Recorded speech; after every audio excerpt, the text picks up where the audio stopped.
네, 안녕하세요, 여러분. 현규쌤입니다. 자, 여러분, 이번 시간에는 이제 프랑스와 영국의 자유주의 운동에 관해서 공부를 해보도록 하겠습니다.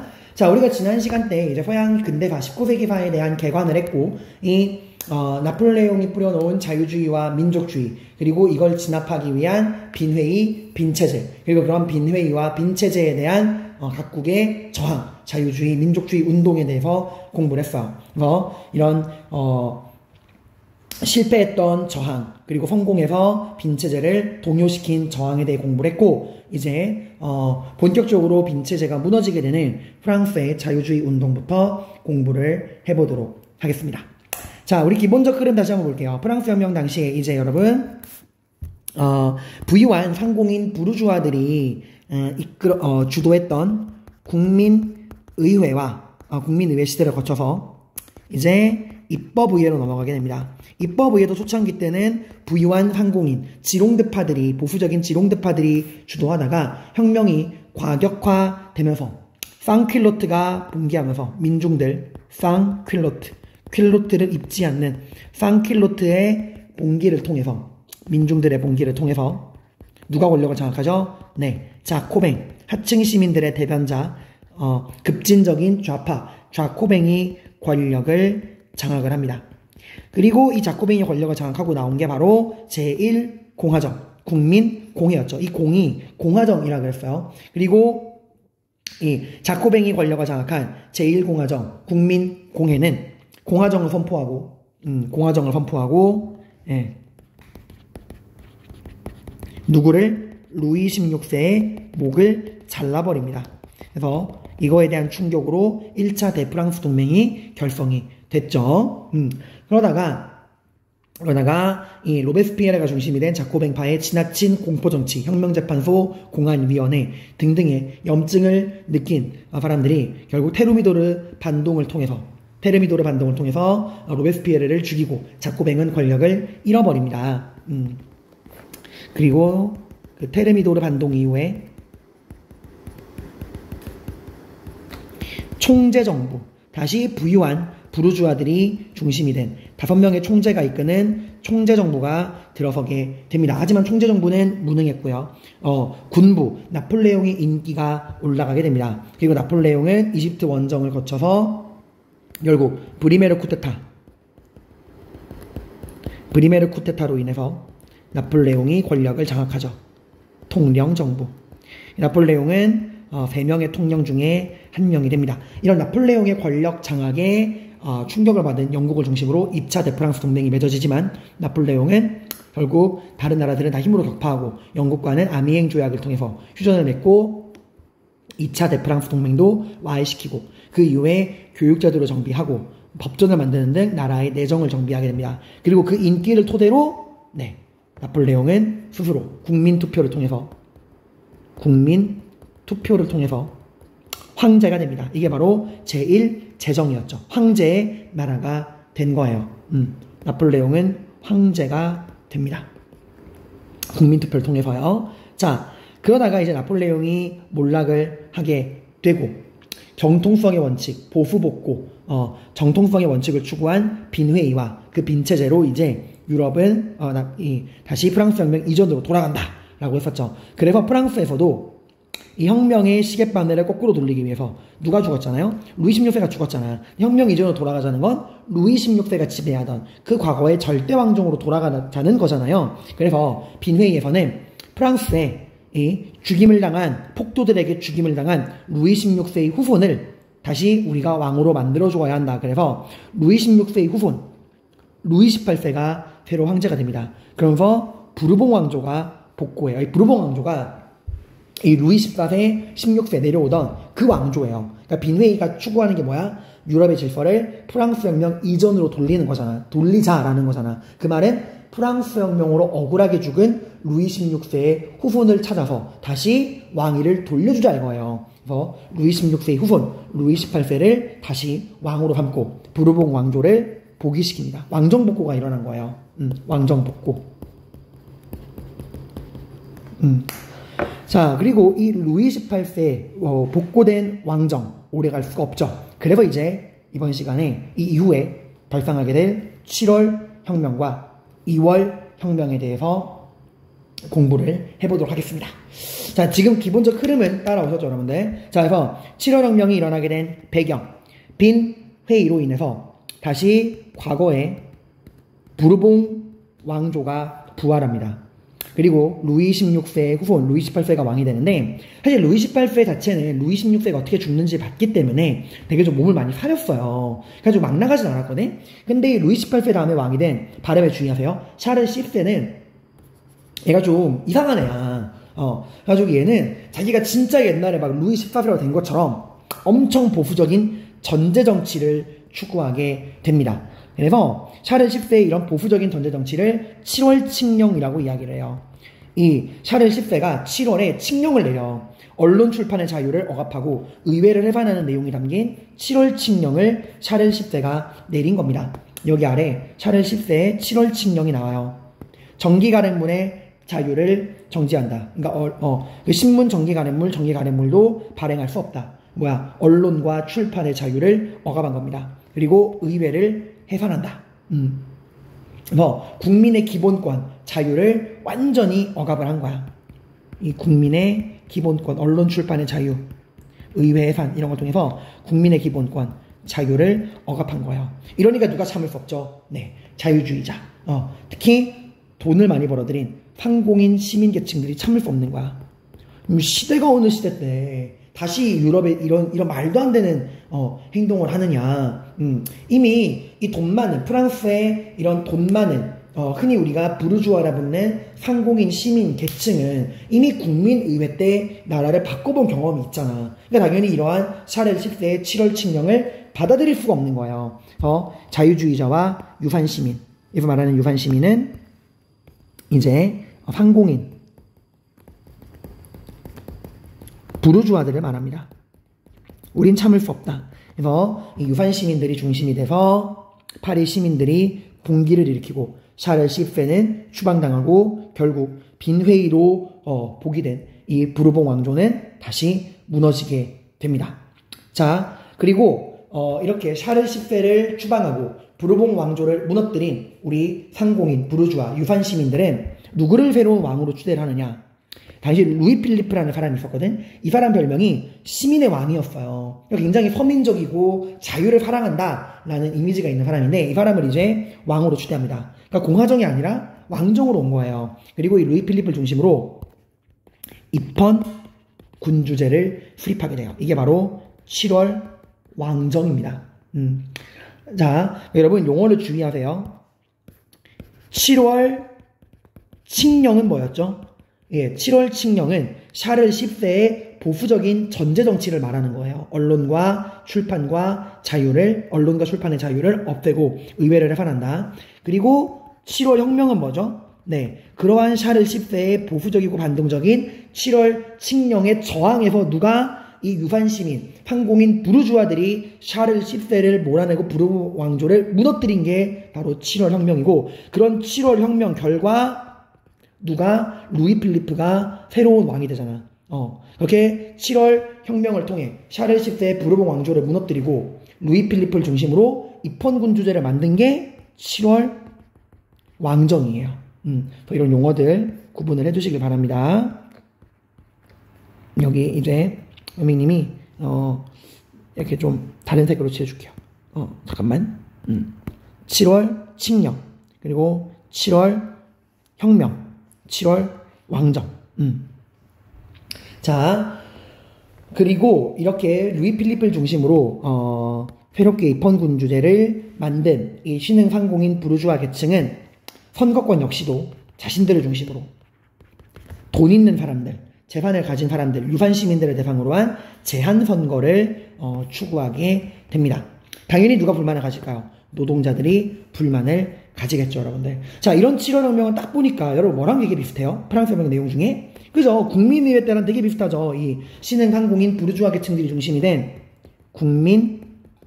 국민의회와 굉장히 비슷한 모습을 보입니다. 국민이랑 비슷한 모습을 보입니다. 누가 중심이 돼서? 네, 이 신흥 상공인 부르주아, 흔히 우리가 부르주아라고 부르는 이 상공인 계층 시민들이 중심이 돼서 입헌군주제와 제한 선거에 기반한 새로운 시스템을 만든 거잖아요. 이게 딱 1791년 헌법이랑 똑같죠? 국민의회 당시에 부르주아들이 만든 헌법. 1791년 헌법이랑 되게 비슷해요.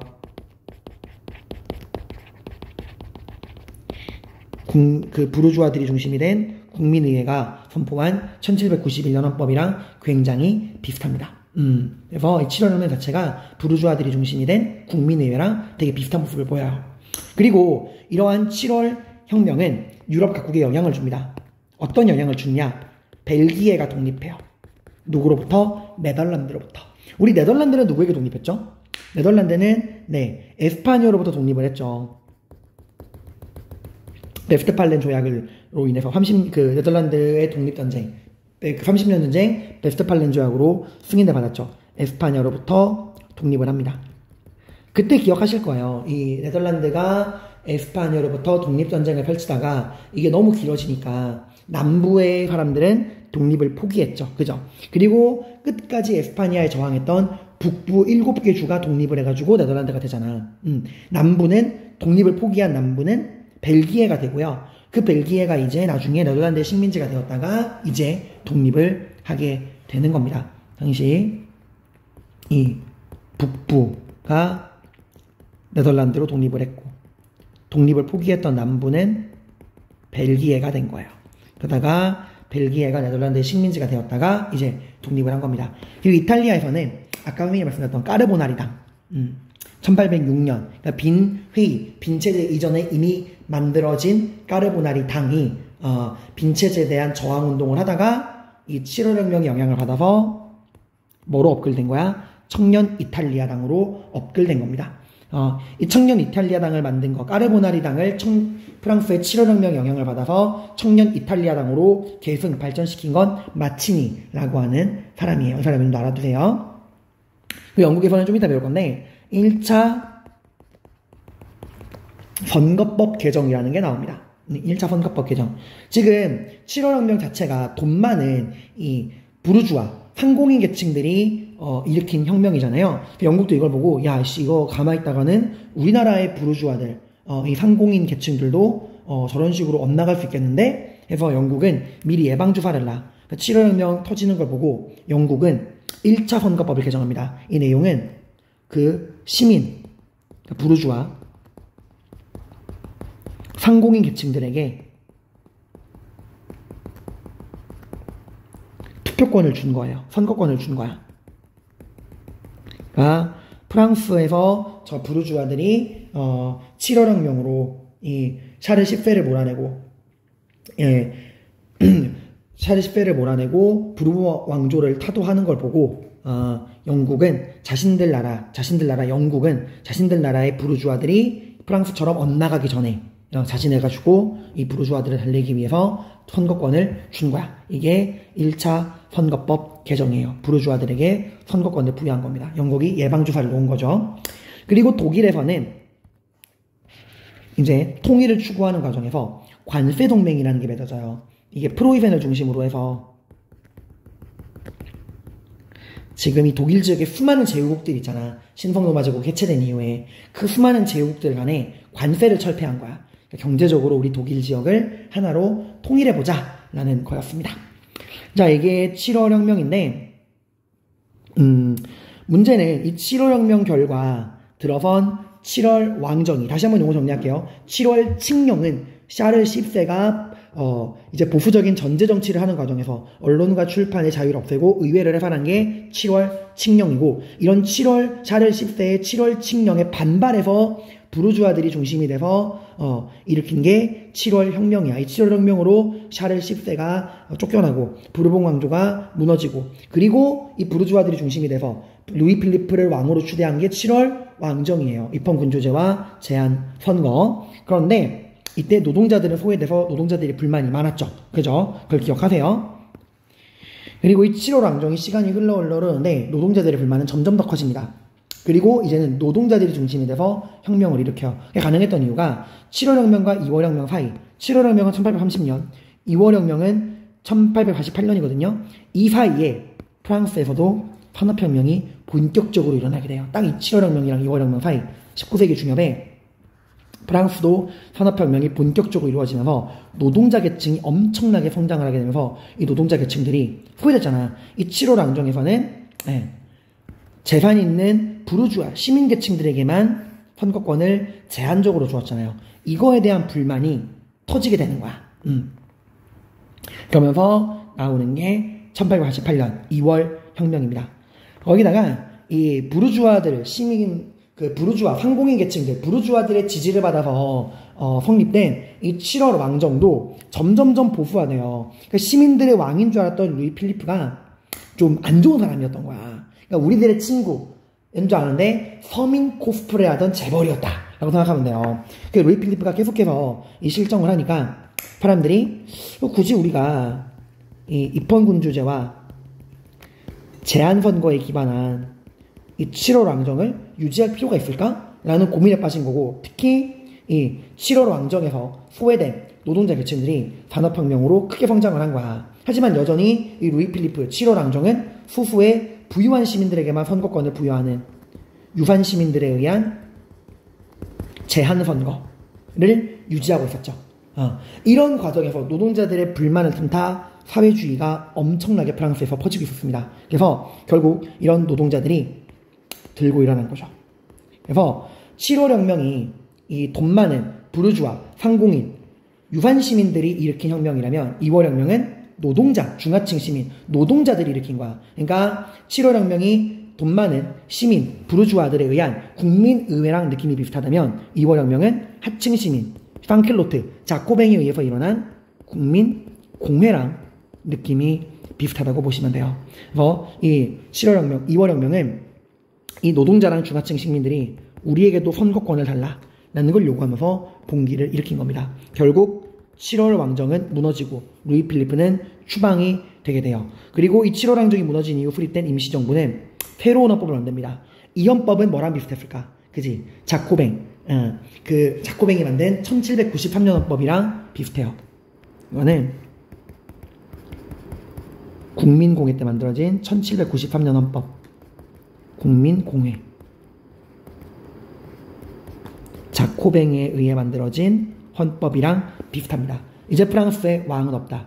다시 우리는 공화정으로 돌아간다. 그래서 이때 공화정을 제2공화정이라 그래. 제1공화정은 국민공회가 루이 16세의 목을 자르면서 나온 게 제1공화정이고, 지금 2월 혁명으로 루이 필리프를 몰아내고 다시 공화정이 됐잖아. 이걸 제1공화정, 제2공화국이라고 이야기를 해요. 공화제. 제2공화정이 수립되고 이제는 보통선거다. 재산에 상관없이 누구나 투표할 수 있다라는 거야. 이게 또 중요한 거는 실제 자코뱅 국민공회에 의한 1793년 헌법은 공화제랑 보통선거를 이야기하긴 했지만 실시가 되진 않았죠. 유보됐었잖아. 나라가 워낙 어려우니까. 하지만 이 2월 혁명 결과 나온 이 새로운 헌법, 공화제 보통선거, 영어는 실시가 됩니다.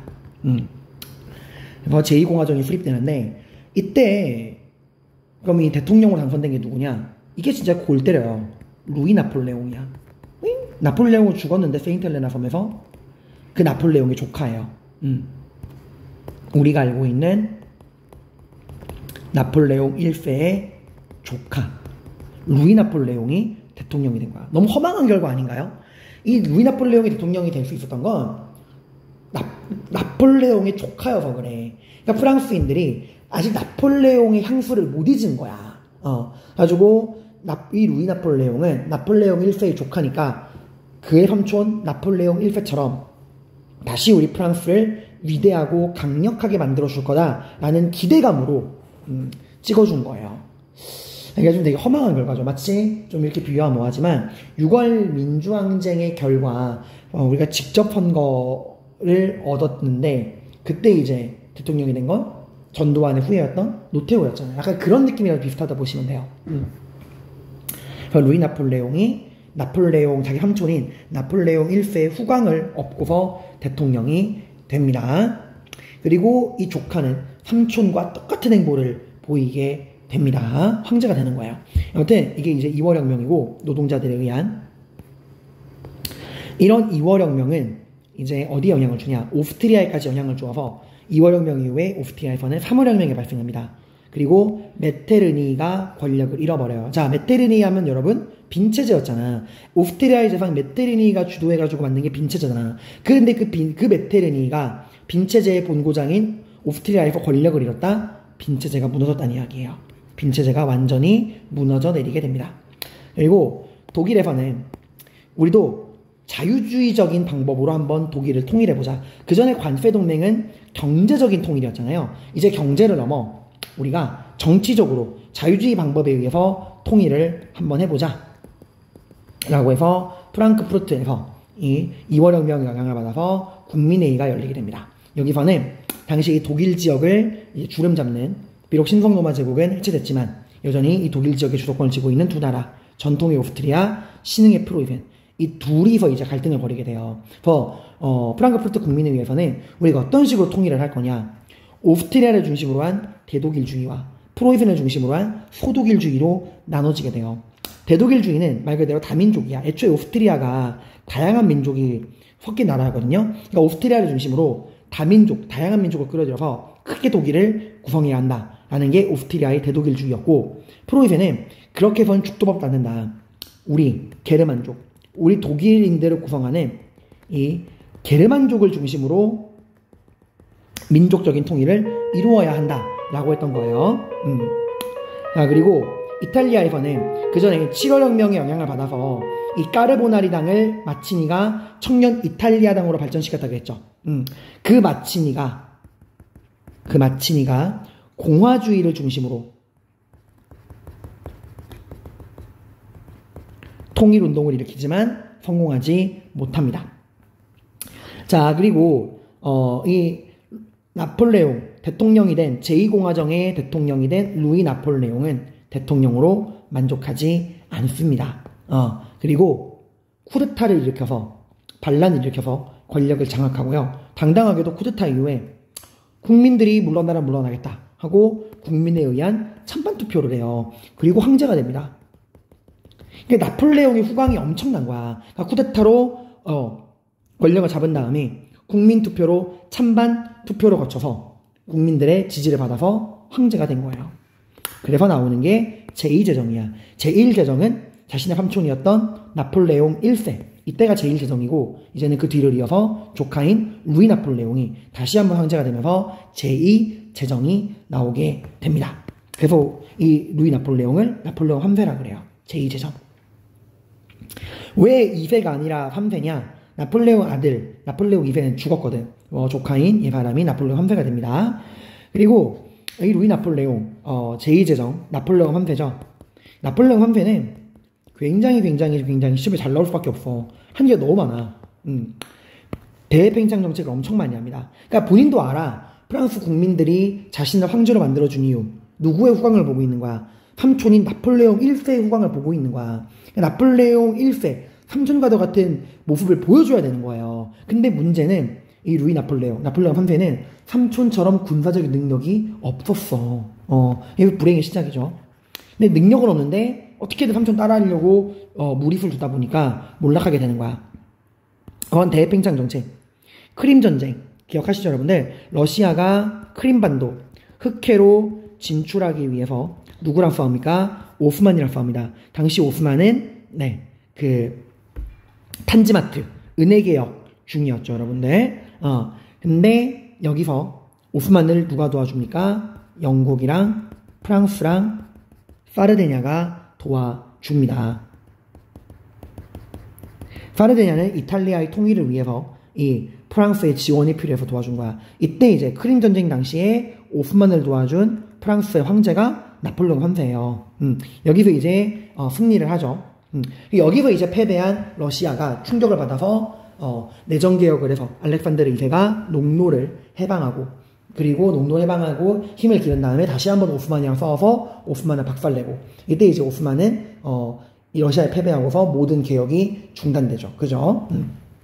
근데 크림 전쟁에서는 오스만을 도와서 승리를 거두었다. 그리고 우리 2차 아편 전쟁 때 그 에로 사건을 계기로 영국이 껴들고, 프랑스는 선교사가 피살됐다고 껴들잖아요. 이때 프랑스 이끌던 왕이 또 나폴레옹 3세야. 2차 아편 전쟁. 그리고 자신들을 크림 전쟁 때 도와준 그 사르데냐를 도와서 이탈리아 통일에도 개입을 합니다. 그리고 이 대가로 사르디냐를 도와준 대가로 파보아랑 리프라는 지역을 할양받아요. 그리고 멕시코의 친프랑스 정부를 수립하려다가 실패하고 우리나라에 왔어요. 병인 양조 때 온 것도 이 나폴레옹 선대의 프랑스야. 이때 이제 외교장각 도서를 털어가죠. 그리고 인도차이나 반도로도 진출을 하게 됩니다. 그리고 인도차이나 연방이 결성되는 건 나폴레옹 선대 이후에요. 일단 이거는 제국주의 파트할 때 다시 한번 설명을 드리겠습니다. 여기까지 보면은 나를 나쁘지 않다 생각하겠지만 요게 큰 문제야. 프랑스 프로이센 전쟁, 이름하여 보불전쟁이라고도 해요. 보불전쟁.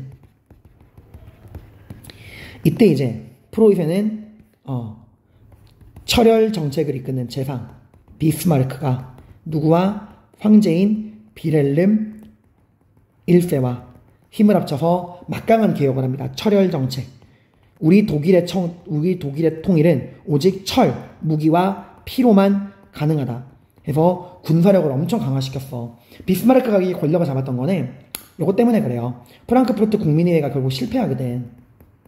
그래서 자유주의로는 통일이 안 된다.